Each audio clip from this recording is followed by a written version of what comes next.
बौद्ध धर्म के सिद्धांत में अगला हम डिस्कस करने जा रहे हैं पंच स्कंध। ध्यान दीजिएगा, अगला है पंच स्कंध।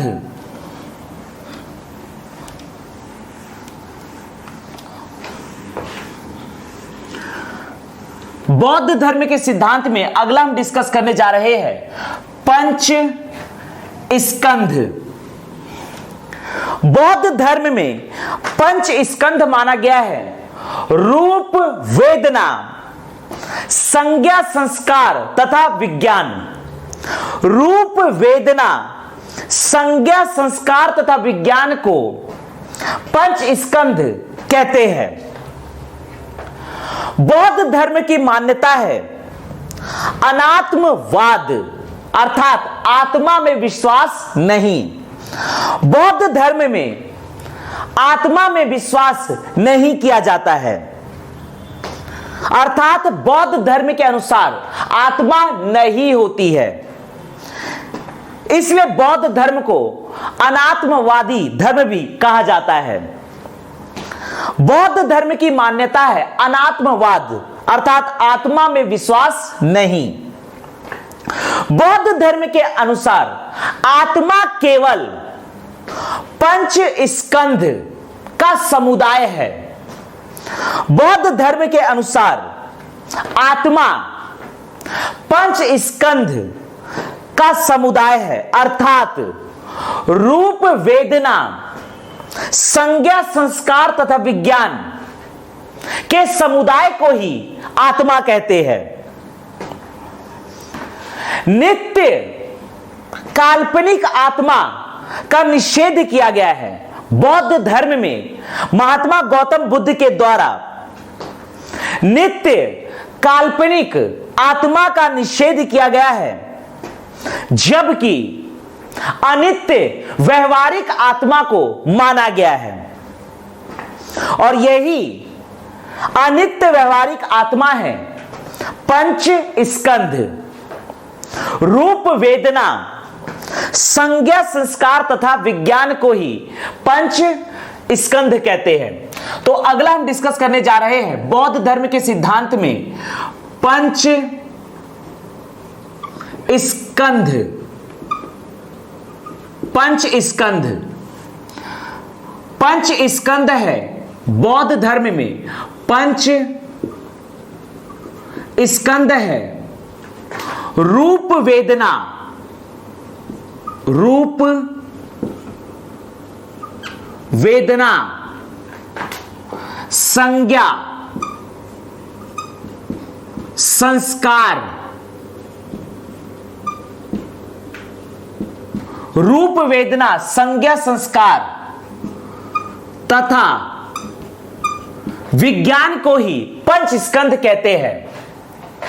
बौद्ध धर्म की मान्यता है अनात्मवाद। बौद्ध धर्म की मान्यता है, बौद्ध धर्म की मान्यता है अनात्मवाद। अनात्मवाद, अनात्मवाद का अर्थ होता है आत्मा में विश्वास नहीं। आत्मा में विश्वास नहीं। बौद्ध धर्म में आत्मा में विश्वास नहीं किया गया है, अर्थात बौद्ध धर्म की मान्यता है अनात्मवाद। बौद्ध धर्म की मान्यता है अनात्मवाद। बौद्ध धर्म में आत्मा को केवल, बौद्ध धर्म में आत्मा को केवल,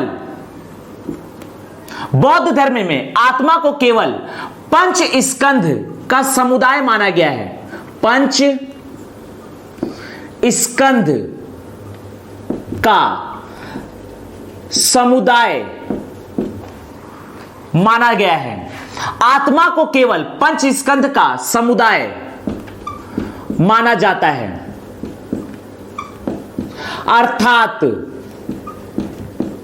अर्थात रूप, वेदना, संज्ञा, संस्कार, संज्ञा, संस्कार, संज्ञा संस्कार व विज्ञान का समुदाय आत्मा कहलाता है। आत्मा कहलाता है, ध्यान दीजिएगा, यह आत्मा कहलाती है। महात्मा गौतम बुद्ध ने, महात्मा गौतम बुद्ध ने, महात्मा गौतम बुद्ध ने नित्य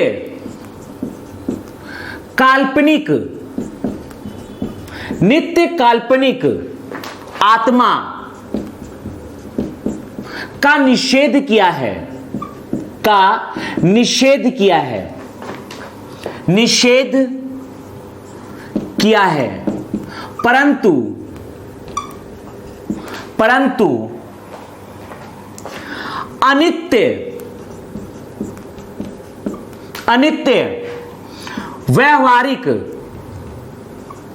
अनित्य व्यवहारिक आत्मा को माना है। महात्मा गौतम बुद्ध के द्वारा रूप, वेदना, संज्ञा, संस्कार, विज्ञान ही पंच स्कंद है। बौद्ध धर्म में आत्मा में विश्वास नहीं किया जाता है, अर्थात बौद्ध धर्म की मान्यता है अनात्मवाद। बौद्ध धर्म में आत्मा को केवल पंच स्कंद का समुदाय माना जाता है, अर्थात रूप, वेदना, संज्ञा, संस्कार व विज्ञान का समुदाय ही आत्मा कहलाती है। महात्मा गौतम बुद्ध ने नित्य काल्पनिक आत्मा को निषेध माना है, जबकि अनित्य व्यवहारिक आत्मा को स्वीकार किया है। ध्यान दीजिएगा, तो हम डिस्कस करने जा रहे हैं पंच स्कंद रूप, वेदना, संज्ञा, संस्कार, विज्ञान का समुदाय ही आत्मा है। तो यहां पर हम डिस्कस करने जा रहे हैं महात्मा गौतम बुद्ध के द्वारा प्रतिपादित पंच स्कंद तथा इसका अर्थ। ध्यान दीजिएगा, पंच स्कंद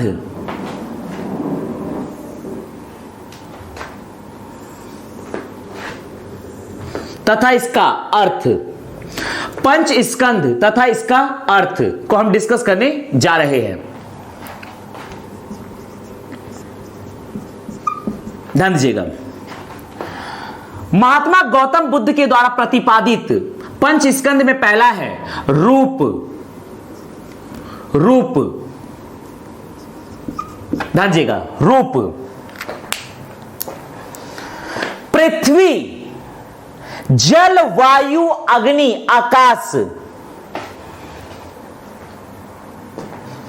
से उत्पन्न अनुभूतियों को रूप कहते हैं।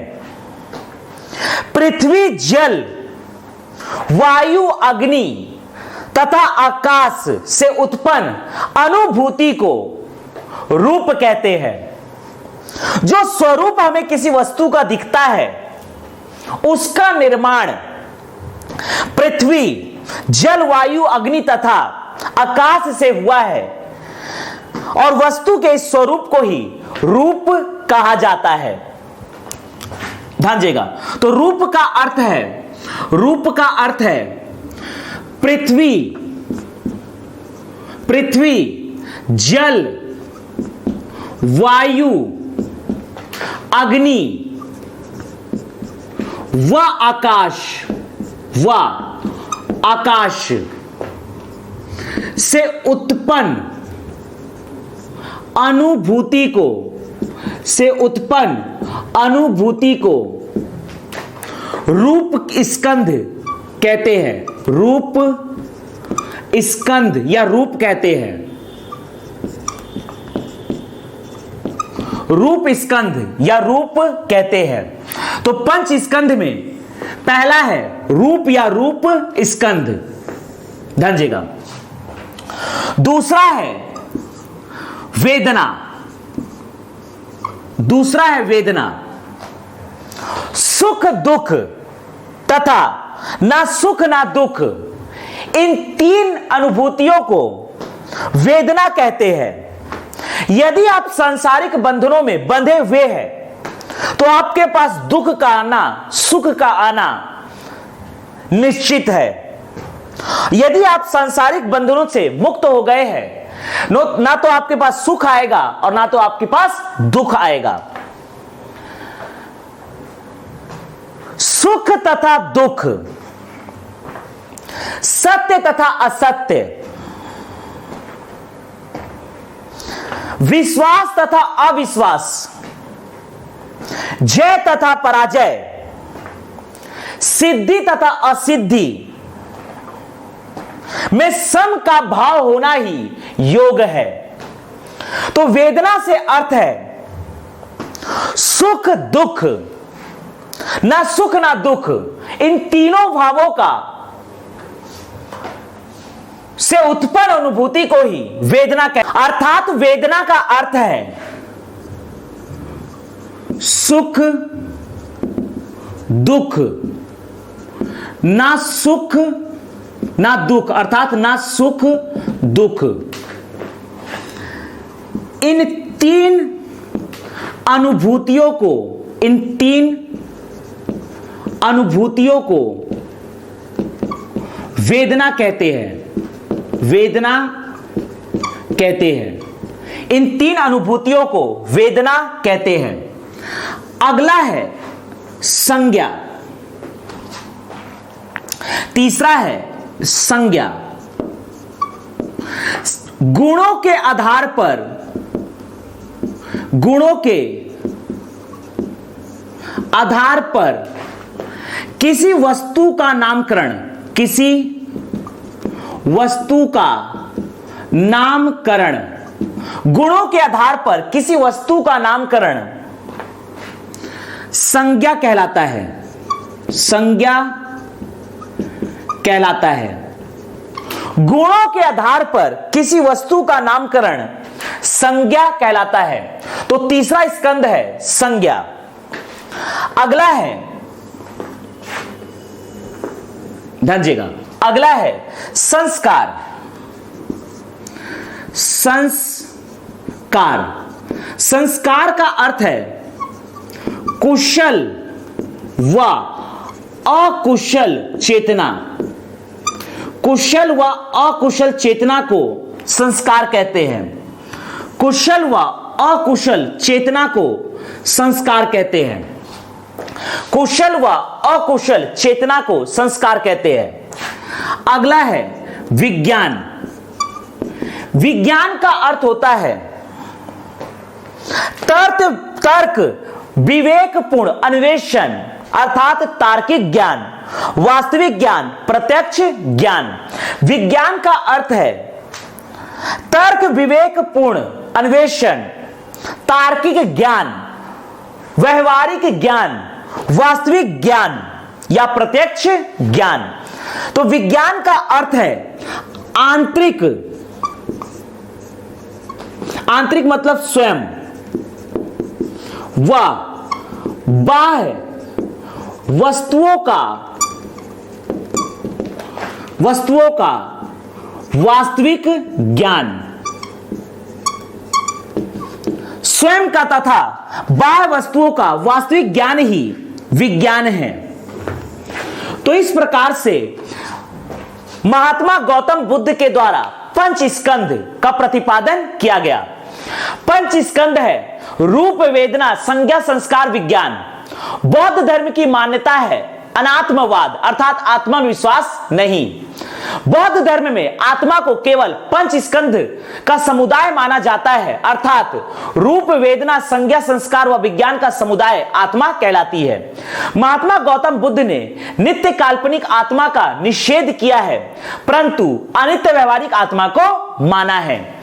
रूप का अर्थ है, पंचस्कंध में रूप का अर्थ है पृथ्वी जल वायु अग्नि व आकाश से उत्पन्न अनुभूति को रूप स्कंध या रूप कहते हैं। वेदना सुख दुख, ना सुख ना दुख, इन तीन अनुभूतियों को वेदना कहते हैं। संज्ञा गुणों के आधार पर वस्तु का नामकरण संज्ञा कहलाता है। संस्कार कुशल व अकुशल चेतना संस्कार कहलाता है। विज्ञान आंतरिक अर्थात स्वयं व बाह्य वस्तु का वास्तविक ज्ञान, व्यवहारिक ज्ञान, प्रत्यक्ष ज्ञान, तर्क विवेकपूर्ण अन्वेषण ही विज्ञान कहलाता है। तो यह है पंच स्कंद।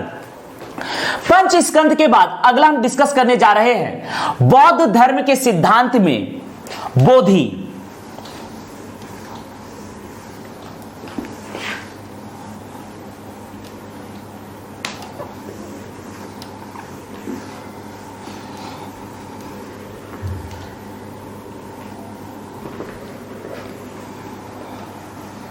अगला हम डिस्कस करने जा रहे हैं बोधि।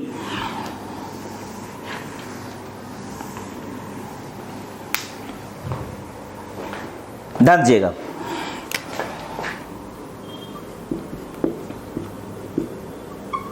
बोधि महात्मा गौतम बुद्ध से प्राप्त ज्ञान को बोधि कहते हैं। महात्मा गौतम बुद्ध से प्राप्त ज्ञान को बोधि कहते हैं। बोधि प्राप्त करने के बाद ही सांसारिक बंधनों से, सांसारिक दुखों से मुक्ति पाया जा सकता है।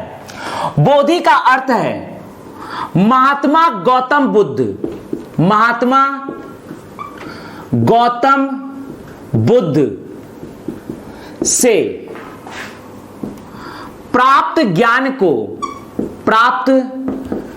को बोधि कहते हैं। प्राप्त ज्ञान को बोधि कहते हैं। महात्मा गौतम बुद्ध से प्राप्त ज्ञान को बोधि कहते हैं। बोधि प्राप्त करके ही सांसारिक दुखों से मुक्ति पाया जा सकता है। बोधि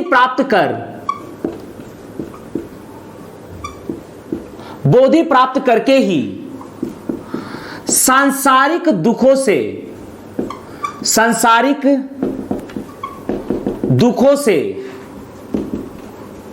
मुक्ति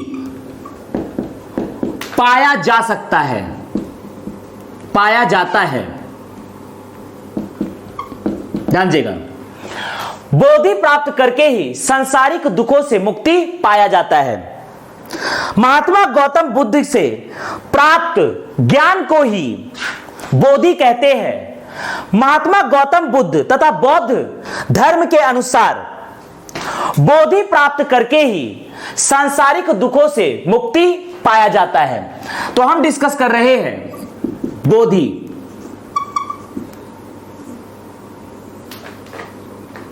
तथा प्रत्येक बोधि के अर्थ। ध्यान दीजिएगा, पहला है सम्यक बोधि। सम्यक बोधि, पहला है सम्यक बोधि। दूसरा है श्रावक बोधि, श्रावक बोधि। और तीसरा है प्रत्येक बोधि, प्रत्येक बोधि। ध्यान दीजिएगा, इनके मतलब समझते हैं। महात्मा गौतम बुद्ध के अनुसार बोधि प्राप्त करके ही सांसारिक दुखों से मुक्ति पाया सकता है। सम्यक बोधि का अर्थ है किसी भी वस्तु का वास्तविक ज्ञान, किसी भी वस्तु का वास्तविक ज्ञान, किसी भी वस्तु का वास्तविक ज्ञान, व्यवहारिक ज्ञान, प्रत्यक्ष ज्ञान या तर्क बुद्धि परक अन्वेषण या तार्किक ज्ञान ही सम्यक बोधि है। श्रावक बोधि, अगला है श्रावक बोधि। सम्यक बोधि का अर्थ है वास्तविक ज्ञान, जबकि श्रावक बोधि का अर्थ है सत्य में विश्वास, सत्य में विश्वास। अर्थात प्रत्यक्ष ज्ञान से जो हमें सत्य की प्राप्ति होती है उस पर विश्वास करना ही श्रावक बोधि है। अगला है प्रत्येक बोधि। प्रत्येक बोधि अर्थात आत्मनियंत्रण। आत्मनियंत्रण, स्वयं पर नियंत्रण करना ही प्रत्येक बोधि है, अर्थात स्वयं का ज्ञान। जब आप स्वयं को समझ लेते हैं, स्वयं का ज्ञान आपको प्राप्त होता है, यही होता है प्रत्येक बोधि, आत्म नियंत्रण। महात्मा गौतम बुद्ध से प्राप्त ज्ञान को बोधि कहते हैं। बोधि प्राप्त करके ही सांसारिक दुखों से मुक्ति पाया जाता है। बोधि 3 प्रकार के होते हैं, सम्यक बोधि, श्रावक बोधि, प्रत्येक बोधि। सम्यक बोधि का अर्थ है वास्तविक ज्ञान, श्रावक बोधि का अर्थ है सत्य में विश्वास, और प्रत्येक बोधि का अर्थ है आत्म नियंत्रण। बोधि के बाद बौद्ध धर्म के सिद्धांत में अगला हम डिस्कस करने जा रहे हैं अष्टांगिक मार्ग। महात्मा गौतम बुद्ध के द्वारा सांसारिक दुखों से मुक्ति हेतु अष्टांगिक मार्ग का पालन करना चाहिए। अर्थात महात्मा गौतम बुद्ध के द्वारा सांसारिक दुखों से मुक्ति हेतु अष्टांगिक मार्ग का प्रतिपादन किया गया। तो अगला हम डिस्कस करने जा रहे हैं अष्टांगिक मार्ग। ध्यान दीजिएगा, अगला है अष्टांगिक मार्ग। महात्मा गौतम बुद्ध के द्वारा सांसारिक बंधनों से मुक्ति हेतु अष्टांगिक मार्ग का प्रतिपादन किया गया।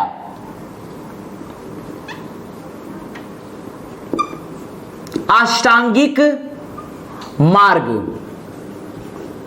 ध्यान दीजिएगा, महात्मा गौतम बुद्ध के द्वारा सांसारिक बंधनों से, सांसारिक दुखों से मुक्ति हेतु अष्टांगिक मार्ग का प्रतिपादन किया गया। महात्मा गौतम बुद्ध, महात्मा गौतम बुद्ध के द्वारा, महात्मा गौतम बुद्ध के द्वारा सांसारिक दुखों से मुक्ति हेतु, सांसारिक दुखों से मुक्ति हेतु अष्टांगिक मार्ग का प्रतिपादन किया गया। अष्टांगिक मार्ग का प्रतिपादन किया गया। ध्यान दीजिएगा, तो यहां पर हम डिस्कस करने जा रहे हैं अष्टांगिक मार्ग। अष्टांगिक मार्ग हम डिस्कस करने जा रहे हैं अष्टांगिक मार्ग। ध्यान दीजिएगा, अष्टांगिक मार्ग तथा उसका अर्थ।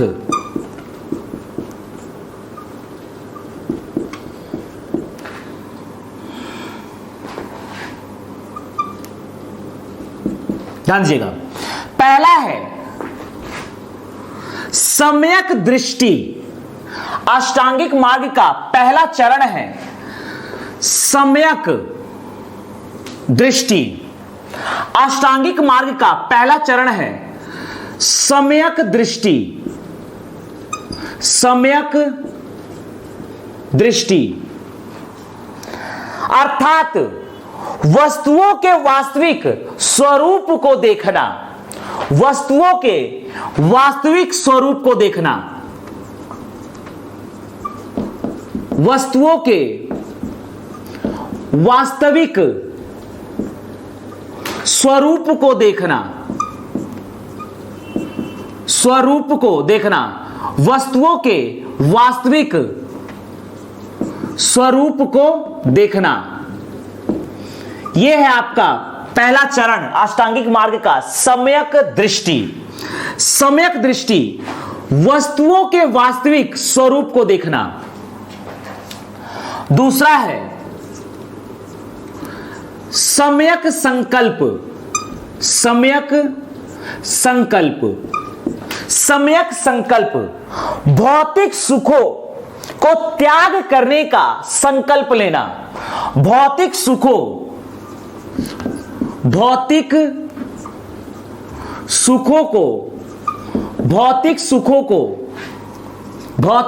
को त्याग करने का संकल्प लेना। त्याग करने का संकल्प लेना। भौतिक सुखों को त्याग करने का संकल्प लेना है सम्यक संकल्प। सम्यक संकल्प। अगला है अष्टांगिक मार्ग का तीसरा चरण, सम्यक वाक। सम्यक वाक। सदा सत्य बोलना। सदा सत्य बोलना। सदा सत्य बोलना। अष्टांगिक मार्ग का चौथा चरण है सम्यक कर्मांत। सम्यक कर्मांत। सम्यक कर्मांत। सदा अच्छे कर्म करना। सदा अच्छे कर्म अर्थात सत्कर्म करना। सत्य कर्म करना। सदा अच्छे कार्य करना। सदा सत्कर्म करना। पांचवा है अष्टांगिक मार्ग का पांचवा चरण, सम्यक आजीव। सम्यक आजीव। सम्यक आजीव। सदाचार के नियमों का पालन करते हुए जीवन व्यतीत करना। सदाचार के नियमों का पालन करते हुए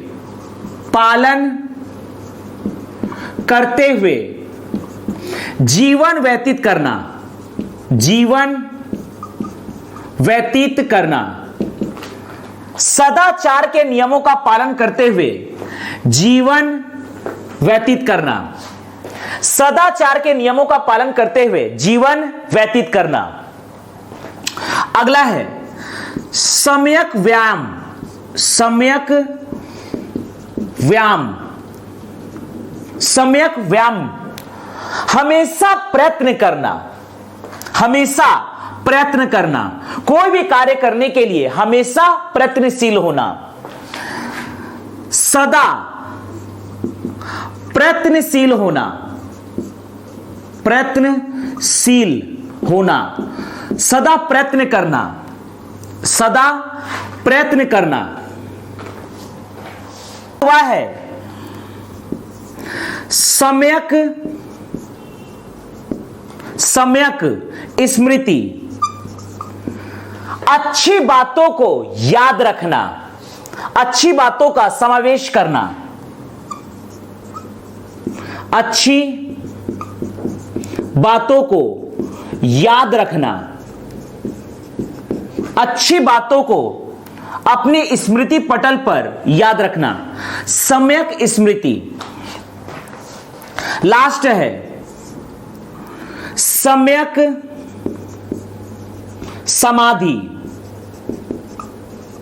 सम्यक समाधि अर्थात मन की एकाग्रता।